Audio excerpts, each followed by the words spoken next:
Friends, कैसे हैं आप सभी लोग। स्वागत है आप सभी का मेरे यूट्यूब चैनल पर। आज हम करने वाले हैं पर्यावरण से संबंधित कुछ महत्वपूर्ण प्रश्नों को जो सी टेट, यूपी टेट व सुपर टेट की परीक्षाओं में बार बार पूछे जाते हैं। तो जल्दी से वीडियो को लाइक कर दें, चैनल को सब्सक्राइब कर दें। चलते हैं सीधे वीडियो पर। क्वेश्चन नंबर फर्स्ट है, विश्व पर्यावरण दिवस कब मनाया जाता है। ऑप्शन नंबर ए 22 मार्च, ऑप्शन नंबर बी 22 अप्रैल, ऑप्शन नंबर सी 5 जून, ऑप्शन नंबर डी 15 जून। तो जो विश्व पर्यावरण दिवस है वो मनाया जाता है 5 जून को। ऑप्शन नंबर सी इसका एकदम करेक्ट आंसर हो जाएगा। चलते हैं हमारे सेकंड क्वेश्चन की तरफ। क्वेश्चन नंबर सेकंड है, ओजोन परत की मोटाई मापने वाली इकाई है।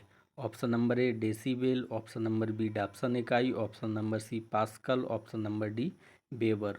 तो ओजोन परत की मोटाई मापने वाली इकाई होती है डाप्सन इकाई। तो ऑप्शन नंबर बी इसका एकदम करेक्ट आंसर हो जाएगा। चलते हैं हमारे अगले क्वेश्चन नंबर थर्ड की तरफ।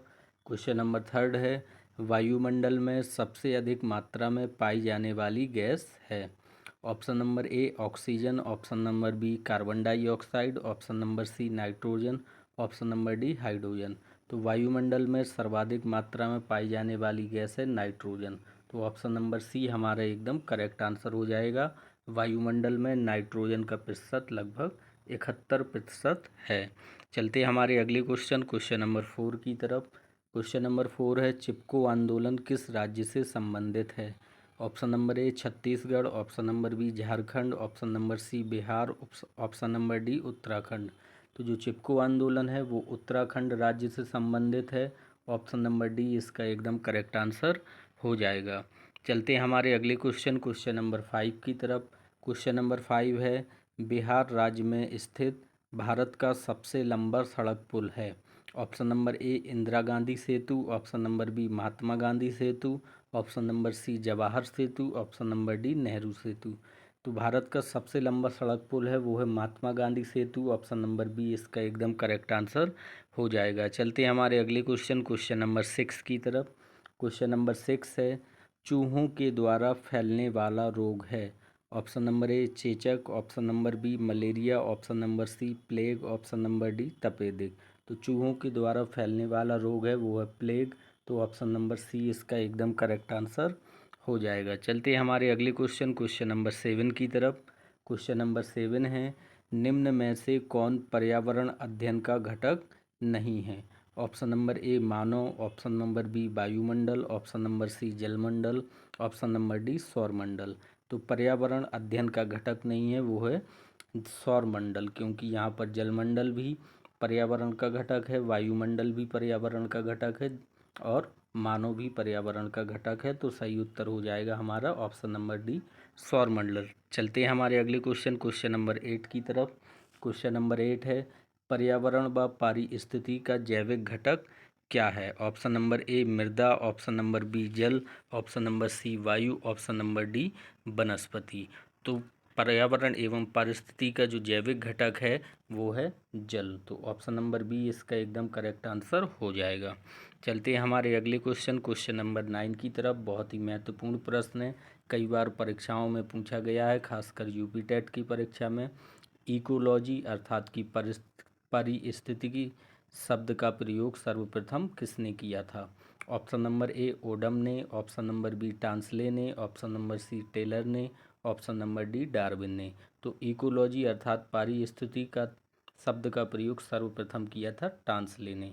तो ऑप्शन नंबर बी इसका एकदम करेक्ट आंसर हो जाएगा। चलते हैं हमारे अगले क्वेश्चन नंबर टेन की तरफ।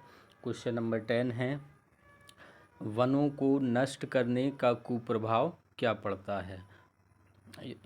ऑप्शन नंबर ए मृदा अपरदन पर, ऑप्शन नंबर बी खरपतवार नियंत्रण पर, ऑप्शन नंबर सी सूर्य के प्रकाश पर, ऑप्शन नंबर डी चारागाहों की वृद्धि पर। तो वनों को नष्ट करने का जो कुप्रभाव अर्थात कि डिफॉरेस्टेशन अर्थात दुष्प्रभाव पड़ता है वो पड़ता है मृदा अपरदन पर।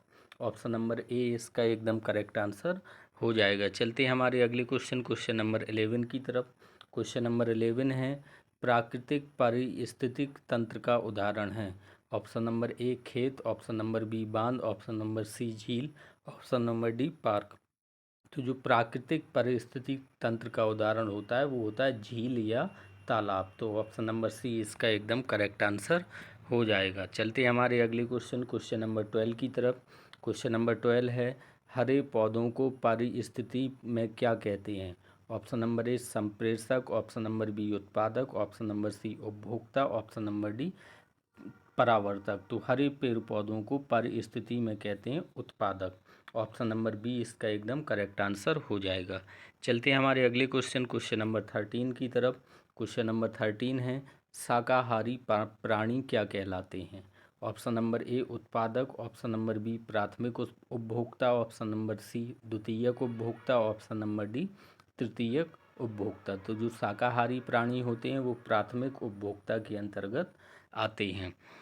चलते हैं हमारे अगले क्वेश्चन नंबर 14 की तरफ। क्वेश्चन नंबर 14 है, कुत्ता किस वर्ग में आता है? ऑप्शन नंबर ए प्राथमिक उपभोक्ता, ऑप्शन नंबर बी द्वितीयक उपभोक्ता, ऑप्शन नंबर सी तृतीयक उपभोक्ता, ऑप्शन नंबर डी उत्पादक। तो जो शाकाहारी जंतु होते हैं वो प्राथमिक उपभोक्ता में आते हैं। जो शाकाहारी एवं मांसाहारी दोनों प्रकार के होते हैं वो द्वितीयक उपभोक्ता में आते हैं, और जो केवल मांसाहारी होते हैं वो तृतीयक उपभोक्ता के अंतर्गत आते हैं। तो यहाँ पर जो कुत्ता है वो शाकाहारी एवं मांसाहारी दोनों प्रकार का होता है, इसलिए इसमें द्वितीयक उपभोक्ता अर्थात कुछ ऑप्शन नंबर बी एकदम करेक्ट आंसर हो जाएगा।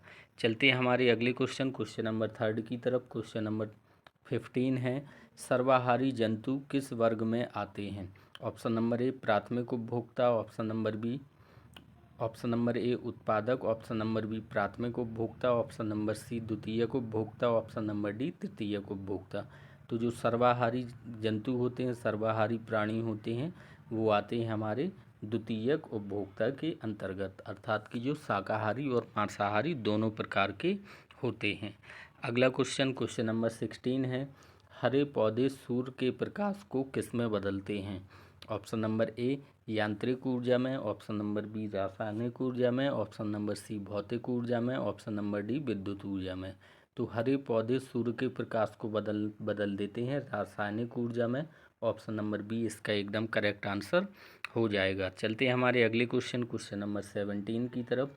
क्वेश्चन नंबर 17 है, किस देश में सर्वाधिक अम्लीय वर्षा होती है? ऑप्शन नंबर ए चीन, option number B Japan, option number C Norway, option number D America. तो सर्वाधिक अम्लीय वर्षा वाला जो देश है वो है नॉर्वे। ऑप्शन नंबर सी यहाँ पर एकदम करेक्ट आंसर हो जाएगा। चलते हैं हमारे अगले क्वेश्चन नंबर 18 की तरफ। क्वेश्चन नंबर 18 है, किस प्रकार के प्रदूषण से बचाव के लिए ग्रीन मफलर का प्रयोग किया जाता है? ऑप्शन नंबर ए वायु प्रदूषण, ऑप्शन नंबर बी जल प्रदूषण, ऑप्शन नंबर सी मृदा प्रदूषण, ऑप्शन नंबर डी ध्वनि प्रदूषण। तो ग्रीन मफलर का प्रयोग किया जाता है ध्वनि प्रदूषण से बचाव के लिए। तो ऑप्शन नंबर डी इसका एकदम करेक्ट आंसर हो जाएगा। चलते हैं हमारे अगले क्वेश्चन नंबर 19 की तरफ। क्वेश्चन नंबर 19 है, जीवों तथा पर्यावरण के पारस्परिक संबंधों का अध्ययन क्या कहलाता है? ऑप्शन नंबर ए जीवन विज्ञान, ऑप्शन नंबर बी जैव विज्ञान, ऑप्शन नंबर सी भौतिकी, ऑप्शन नंबर डी पारिस्थितिकी। तो जीवों तथा पर्यावरण के पारस्परिक संबंधों का अध्ययन कहलाता है पारिस्थितिकी। तो ऑप्शन नंबर डी इसका एकदम करेक्ट आंसर हो जाएगा। चलते हैं हमारे अगले और अंतिम क्वेश्चन की ओर। तो हमारा अंतिम क्वेश्चन है, विश्व का सर्वाधिक प्रसिद्ध कीटनाशक कौन सा है? Option number A DDT, option number B PHC, option number C Flit, option number D Baygon. तो विश्व का सर्वाधिक प्रसिद्ध कीटनाशक है वो है डीडीटी, जो तमाम प्रकार की फसलों में पौधों में लगने वाली कीटनाशकों का विनाश करता है। ऑप्शन नंबर ए इसका एकदम करेक्ट आंसर हो जाएगा। तो ये थे हमारे पर्यावरण से संबंधित कुछ महत्वपूर्ण प्रश्न। अगर वीडियो अच्छी लगी हो तो वीडियो को लाइक करें, चैनल को सब्सक्राइब करें। तब तक के लिए वंदे मातरम, जय हिंद।